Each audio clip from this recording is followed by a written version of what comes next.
Standing stage वो stage होती है जिसमें बच्चा किसी चीज को पकड़ के खड़ा हो जाता है और 2 या 4 कदम चलने का प्रयास करता है। बच्चा डगमग डगमग होकर चलता है, अर्थात उससे अपने आप को बैलेंस करने में दिक्कत होती है।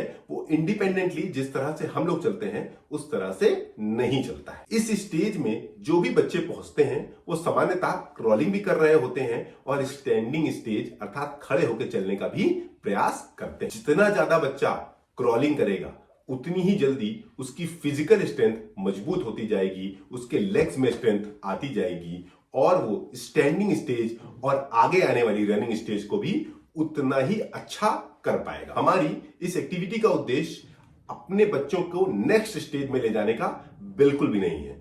हमारा इस एक्टिविटी का उद्देश्य है बच्चों को मैक्सिमम से मैक्सिमम इस स्टेज की प्रैक्टिस कराना, जिससे उनके अंदर स्वतः इतनी ताकत बने, इतना स्ट्रेंथ बने कि वो अगले स्टेज में स्वयं से चले जाएं, हमें जरा सा भी प्रयास न करना पड़े। तो जिन लोगों के बच्चे अभी खड़े होने का प्रयास कर रहे हैं उन्हें हमारा क्रॉलिंग स्टेज का वीडियो जरूर देखना चाहिए। क्रॉलिंग बच्चों के लिए बेहद जरूरी है। वो स्टैंडिंग स्टेज और आगे रनिंग स्टेज दोनों के लिए आवश्यक होती है। जब बच्चे किसी सपोर्ट के माध्यम से खड़े होकर थोड़ा थोड़ा चलने का प्रयास करते हैं तो कई बार वो गिर जाते हैं। हमें बिल्कुल भी बच्चों के गिरने से घबराना नहीं है। जब भी बच्चे ऐसा प्रयास कर रहे हों बस हमें उन्हें मॉनिटर करना है। कई बार बच्चे रोने भी लगते हैं, लेकिन हमें इस पे अपने आप को परेशान नहीं करना है। ये नॉर्मल प्रक्रिया है। जो भी बच्चा चलने का प्रयास करेगा वो गिरेगा, उठेगा, फिर गिरेगा, फिर उठेगा। लेकिन हमें इस बात का ध्यान रखना है कि कई बार बच्चे बैक फॉल हो जाते हैं, अर्थात पीछे की ओर गिर जाते हैं, जिससे उनके सर में चोट की संभावनाएं रहती हैं। पहले 7-8-10 दिन जब बच्चा स्टैंडिंग स्टेज में हो तो हमें विशेष ध्यान रखना है और बच्चे को मॉनिटर करना है कि वो बैक फॉल ना करे, अर्थात अपने सर के बल ना गिरे। उसके सर के आसपास हमें अपने हाथ को लगा के रखना है कि जब भी बच्चा गिरे तो हम उसका सर पकड़ सकें। दूसरा, मैंने कई बार बहुत सारे पेरेंट्स को देखा है कि बच्चे उंगली पकड़ के या उसकी पूरी कलाई पकड़ के उसको स्वयं ही चलवा देते हैं। बच्चों की इस बेहद जबरदस्त कला का वो गला घोट देते हैं। दुनिया में बहुत सारे जानवर ऐसे हैं जिनके पैरों में हमसे ज्यादा जान है, लेकिन तब भी वो 2 पैरों पे नहीं चल सकते। ये 2 पैरों पे चलना एक विशेष कला है जिन्हें बच्चों को स्वयं सीखने दें। वो आसानी से इसे कर ले जाएंगे, बस हम जबरदस्ती उसमें इंटरफेयर न करें, अर्थात जबरदस्ती बच्चों को चलवाने का प्रयास न करें। उन्हें सपोर्ट ना दें, उन्हें पकड़ कर चलवाएं नहीं, उन्हें बस इस एक्टिविटी का मजा लेने दें, बस उन्हें चलवाते रहें। क्योंकि हम लोग अभी तो हैं बच्चों के सपोर्ट के लिए, लेकिन हमेशा नहीं होंगे। उनकी हमेशा सपोर्ट मांगने की आदत बन जाएगी।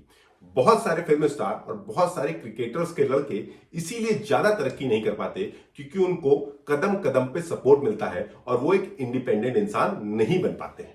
इसीलिए हमें अपने बच्चों को कभी भी जबरदस्ती सपोर्ट नहीं देना चाहिए जब तक बच्चा सपोर्ट ना मांगे। तीसरा, बच्चे को हमें सोफे के सहारे या किसी अलमारी के सहारे या रेफ्रिजरेटर के सहारे या किसी भी चीज को पकड़ पकड़ के चल के दिखाना होता है। स्वयं से भी हम इस एक्टिविटी को बच्चे के सामने परफॉर्म कर सकते हैं कि आप कैसे चीजों को पकड़ पकड़ के चलें। बच्चा भी स्वयं से ये देखेगा और इसी तरह से आपको फॉलो करने लगेगा और जल्द ही वो एक इंडिपेंडेंट वॉकर भी बन सकेगा। चौथा, हमारे क्रॉलिंग स्टेज की वीडियो को जरूर से जरूर देखें। उसमें हमने आपको बहुत सारी प्रिकॉशंस और टिप्स भी बताई हैं, वो इस स्टेज में भी उसी तरह से इंप्लीमेंट होती हैं। स्टैंडिंग स्टेज में भी सारे प्रिकॉशंस को फॉलो करना है जो हमने क्रॉलिंग स्टेज में आपको बताए थे। मैं फिर से आपको याद दिलाऊंगा, ये कोई कंपटीशन नहीं है कि हम अपने बच्चे को कंपेयर करें, हम अपने बच्चे की फिजिकल स्ट्रेंथ को बार बार परखने की कोशिश करें।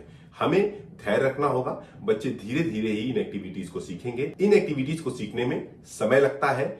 चलना एक बेहद ही कॉम्प्लेक्स प्रक्रिया है जिसे दुनिया में और कोई नहीं कर पाता है। इसीलिए आप धैर्यपूर्वक बच्चों की इन एक्टिविटी का आप मजा लें और बच्चों के लिए भी चलने को एक फन लविंग एक्टिविटी बनाएं। जैसे जैसे बच्चे में फिजिकल स्ट्रेंथ बढ़ती जाएगी वो स्वयं ही अपनी अगली स्टेज रनिंग स्टेज की तरफ बढ़ता जाएगा। वो अपने आप को बैलेंस करना सीख जाएगा।